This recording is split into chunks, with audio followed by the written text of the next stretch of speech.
What's going on, guys?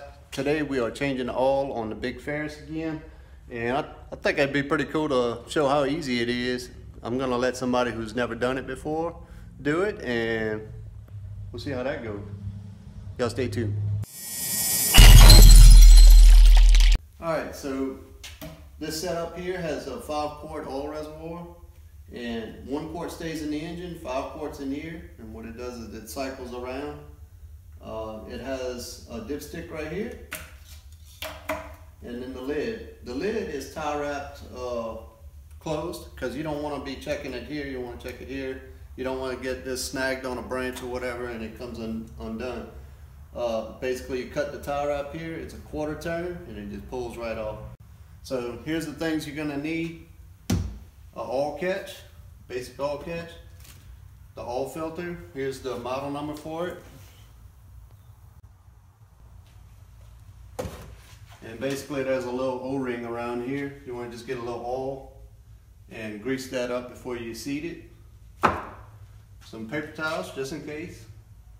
A set of pliers just in case. You shouldn't need them, but sometimes it's a little hard to grip it when it's slippery. And this is to cut the tie wrap that I showed you earlier. 4 quarts of oil here, 1 quart that's in the pitcher. It's going to be 5 quarts you're going to be changing out in here. So I'm going to turn the camera around and Christina's going to do all the work. Alright, boss, what's first? Alright, first thing you want to do is get underneath the mower and take the little dust cap off the drain valve. Turn the light on so you can see. Just hit it twice on top. There you go. And I'm gonna hand the camera to her and she can show you what she's doing down there. This is it? Yep. Okay. And all that is to keep critters from building nests up in there. There shouldn't be any oil coming out if the valve is shut at the top. So Step 1? that's step 1. Next we're gonna stick the oil catch underneath the mower.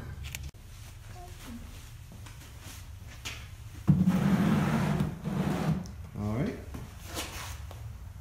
That should be fine. Okay. Alright, next thing we're going to do is start the engine up and let it warm up and circulate for about 5 or 10 minutes.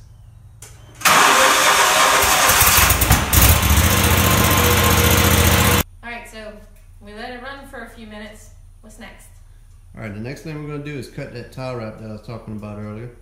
Ah! It's that easy. Alright, you can put those up. So now I unscrew it? Yep. Okay. Just a 1/4 turn.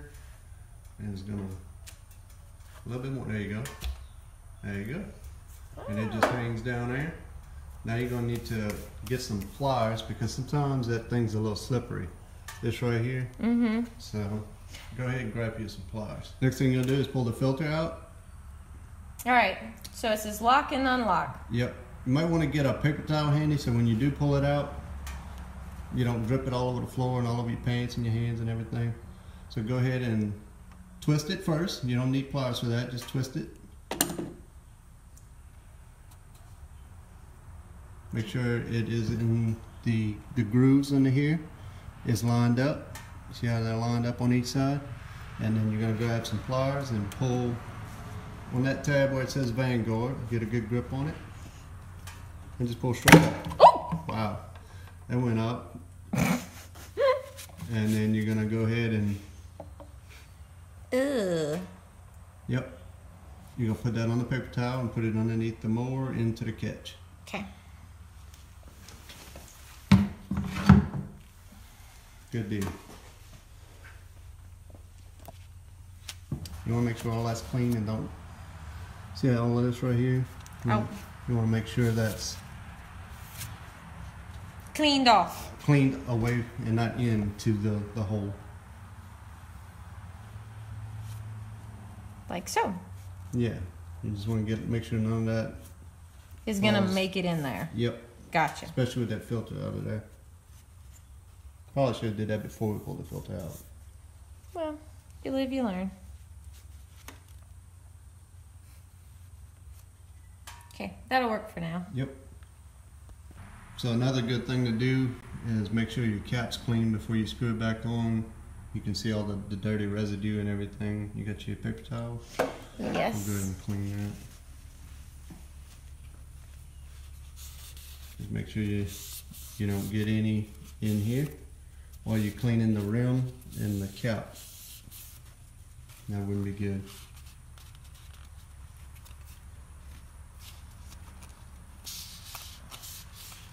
Now when you're filling the oil in this reservoir, I've seen people pour it before the filter goes in. You can do that, but the way I do it, I think it's better to put the filter in first. That way there's less chance of trash or debris falling in while you're pouring it. Because the filter does, you can pour directly through it. Alright, the next thing you want to do is open the valve at the bottom of the reservoir. Sometimes it's a little tight. That's why I said you want to have some pliers handy. And you can go ahead and unscrew that, and that's going to release the oil. There you go. And you can. Is there a certain amount of? Once it's broke, you can just go ahead and take your fingers and go to town and unscrew it all the way. Okay. It shouldn't pull out. You know, just a whole bunch of turns. Okay, and then it stops turning. Yep. There you go. And down here. Oil is releasing. Alright, while we're waiting on the oil to drain, I figured I'd show you all the sticker board. We got a few more in. If y'all have any stickers y'all want to send in, go ahead and send them. And we'll send you one back. Alright, let's get that filter installed. Okay. I need my pliers.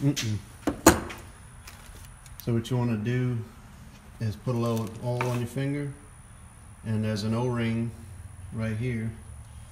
Oop, camera. There we go. You just want to lube that up, that way whenever you stick it in, it's going to seat right. All over it? Yeah, that's fine. That's good? Yep. Okay. You can go ahead and put that in.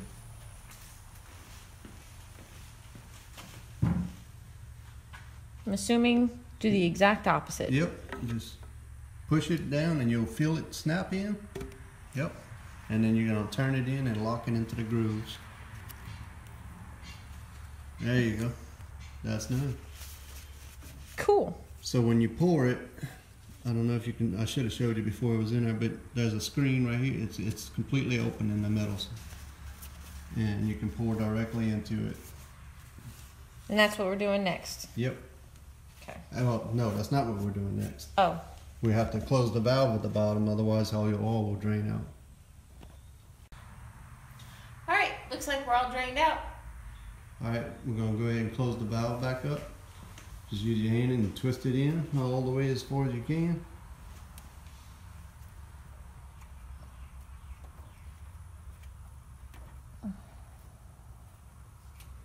Alright. And just for safe measure, take the pliers with one hand and just give it a little extra. Like that? Yep. And that'll be it on that part. Go ahead and take your oil catch out. Just drag it out. Get your little pad and we'll go ahead and put the cap back on underneath.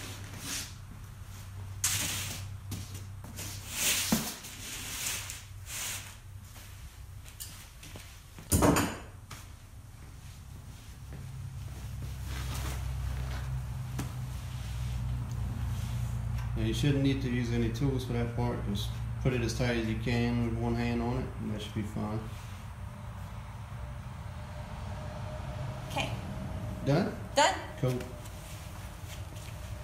Alright, so now we're going to pour the oil in it. Shouldn't need a funnel. Just going to pour right through the filter. There you go.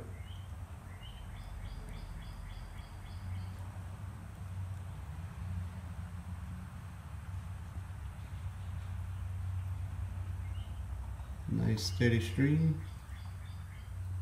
And you're going to pour the whole thing in there. You're going to be there a little while.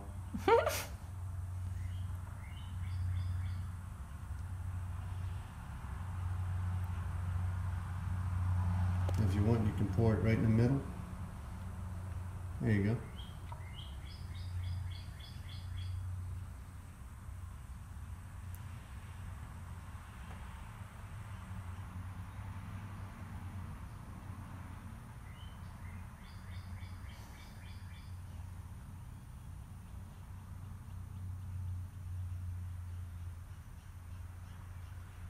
Like I said earlier, you can put the filter before or after you add the oil. I like to do it with the filter in it.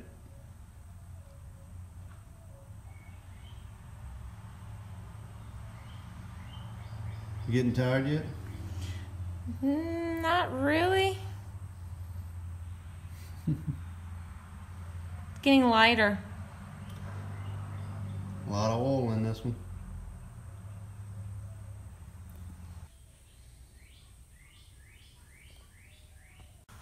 Alright, the next thing, we're going to pour that last quart in. We poured a gallon in it, and then we're going to pour this last quart. Alright. That's it? That's it. It should be pretty good right there. We'll go ahead and set that aside and we'll go check the oil level. So what I like to do, I like to have the paper towel ready, and I like to basically grab it like this. Like that? Yep, so when you pull this out, oil doesn't come flying out in your face. Oh. Like that. Okay. Didn't expect it to be that tight. And then I just wipe it off. Yep, and before you stick it back in, you want to clean around it. All of this without getting any in it. Like so? Yep. Okay. And then straight in? Yeah, that's not straight. Oh. Straight? See? There's a notch. Oh. So when you stick it in, go straight down? Yep. Do I click it? Notch. Yep. And then I unclick it? Yep. Alright. Have your rag ready. Looks Where we like at? Right about full. Right about full, right here. Yep. So we are good. Stick your dipstick back in. And then snap it? Yep. And then you can put your lid back on. Okay.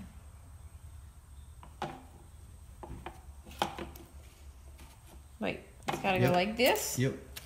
Line and up, then turn. Line it up and then line it up with the holes, just like so. Okay. And then you're gonna put your tie wrap around that. All right. Get your cutters too. Tie wrap? Yep. Cutters. All right.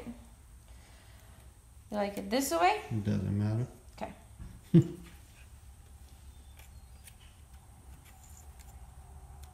Just like that? Yep. Just go ahead and zip it all the way through. Like so? Yep. Tighten it up. There you go. And that tie wrap is just there so in case you rub up against a branch getting too close to trees or something, it doesn't unscrew, or vibrations doesn't open up and then you get all kind of trash in your hole. So now I just cut the pigtail off? Yep, that's it. Right there? Yep. Now we're going to go ahead and crank the engine, let it circulate, and we're going to see if we have any leaks under here. Okay.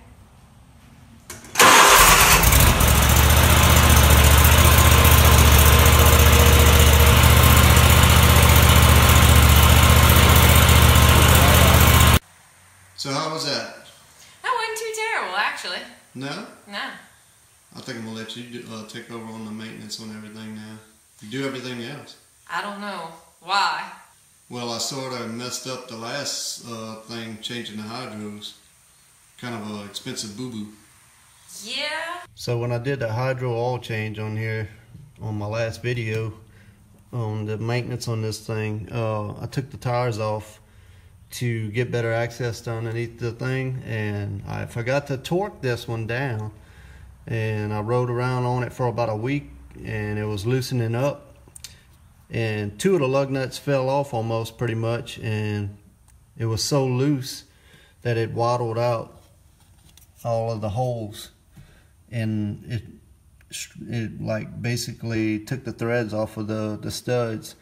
So now I have to replace the rim and the studs on the, what is it called? The hub assembly? Yeah. And it was like $300 or more. Through Ferris Direct, it would have been a whole lot more money, but we got the hub assembly from Jack Small Engines? Yes, from the Hydro part number instead of the Ferris part number, and that was a whole lot cheaper. But it's still going to cost us right at $300 for this little mistake. Yep. So I gotta, when the part comes in, I gotta take the wheel off, get them to put the tire at the tire shop onto the new rim, and I may or may not attempt to swap out the hub myself. If not, I might let a professional do that. But yeah, that was an expensive mistake there.